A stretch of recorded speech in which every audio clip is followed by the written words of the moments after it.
चला, आज एका आंब्याच्या झाडाची गोष्ट ऐकूया. एक साधीसुधी गोष्ट आहे, पण जी आपल्याला खूप महत्वाचं काहीतरी शिकून जाते. ही गोष्ट आहे कष्टाने मिळवलेल्या फळाची आणि त्याची चव का वेगळी असते याची. पण या कथेच्या केंद्रस्थानी एक प्रश्न आहे. खरं तर साधाच प्रश्न आहे. एखादी गोष्ट हिसकावून घेणं आणि तीच गोष्ट मेहनतीने कमवणं, यात नेमका फरक तो काय? चला, या प्रश्नाचं उत्तर या गोष्टीत शोधूया. तर गोष्ट आहे सुंदरपूर नावाच्या एका गावाची. इथे राहायचे 3 जिगरी दोस्त, अक्षद, जक्ष आणि रेयांश. आणि त्यांची मैत्रीणा एका खास आंब्याच्या झाडाशी जोडलेली होती. ते त्याला प्रेमाने अंबा दिदी म्हणायचे. जणू काही ती त्यांची चौथी मैत्रीणच होती. आणि मग एके दिवशी दुपारी त्यांचं लक्ष गेलं त्या झाडाकडे. आणि काय सांगू, ते झाड अक्षरशः सोनेरी पिवळ्या आंब्यांनी लगडलेलं होतं.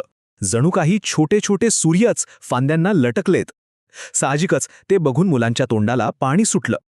आणि इथेच त्या क्षणी त्यांच्या समोर एक निवड उभी राहिली. एकीकडे होता संयम आणि दुसरीकडे होता उतावळेपणा. हा त्यांच्यासाठी परीक्षेचा क्षण होता. रेयांश आणि जक्ष, त्यांना तर अजिबात धीर निघेना. ते एकदम म्हणाले, अरे चला ना, आत्ताच तोडूया काही आंबे. पण अक्षत जरा शहाणा होता. त्याने त्यांना अडवलं. तो म्हणाला, अरे थांबा, जे आपलं नाही आहे ते घेणं बरोबर नाही. बघा, इथेच त्यांच्यात विचारांचा फरक दिसला. पण अक्षतचं बोलणं पूर्ण होण्याच्या आतच जक्षने त्याचं ऐकलंच नाही. त्याने खाली वाकून एक छोटासा दगड उचलला आणि इथूनच सगळा घोळ सुरू झाला. त्यांनी निवडलेला मार्ग होता शॉर्टकट. आणि आता जे घडणार होतं तो अपघात नव्हता. तो होता त्या शॉर्टकटचा अटळ परिणाम. कारण प्रत्येक शॉर्टकटची एक किंमत असते, जी चुकवावीच लागते. आणि मग बघा सगळं कसं एका मागोमागे घडलं. जक्षने तो दगड फेकला. तो आंब्याला लागण्याऐवजी लागला थेट मधमाशांच्या पोळ्याला. मग काय, चिडलेल्या मधमाशांचा अख्खाच्या अख्खा थवा त्यांच्या मागे. आणि जीव वाचवण्यासाठी त्या तिघांनी धूम ठोकली ती थेट जवळच्या तळ्यात. तर काय मिळालं त्यांना? गोड आंबे? छे, मिळालं ते म्हणजे चिखलाने माखलेले कपडे, मधमाशांचे डंख आणि हो, मनात एक अपराधीपणाची भावना. ज्या आंब्यांच्या मोहापायी हे सगळं केलं ते तर मिळालेच नाहीत, उलट शिक्षाच मिळाली.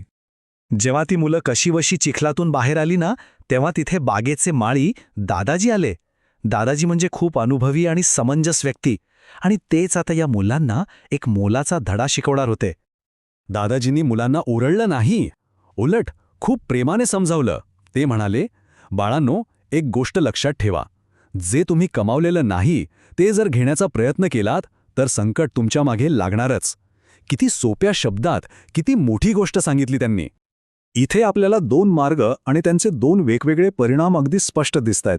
बघा, एकीकडे आहे शॉर्टकटचा मार्ग, म्हणजे काय तर न विचारता घेणं, आणि त्याचा परिणाम मधमाशांचे डंख आणि लाजिरवाणेपणा. आणि दुसरीकडे आहे प्रामाणिक मार्ग, म्हणजे संयमाने काम करणं.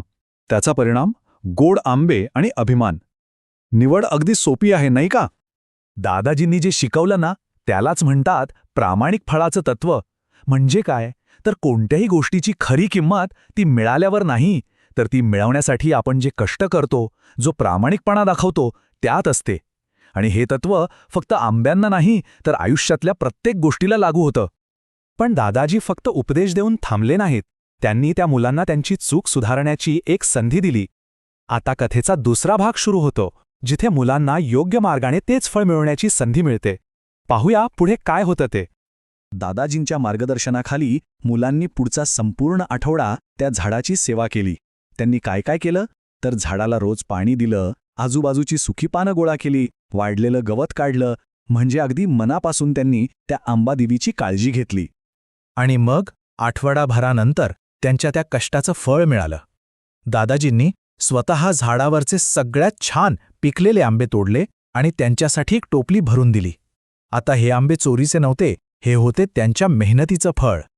आणि जेव्हा त्या मुलांनी ते आंबे खाल्ले ना, तेव्हा त्यांना जो अनुभव आला तो खूप वेगळा होता. रेयांश तर म्हणाला, अरे वा, यांची चव तर मी विचार केला होता त्यापेक्षाही कितीतरी पटीने छान आहे. आणि मग जक्षाला त्यामागचं खरं कारण उमगलं. तो म्हणाला, कदाचित आपण यासाठी कष्ट केलेत ना, म्हणून हे इतके गोड लागत आहेत.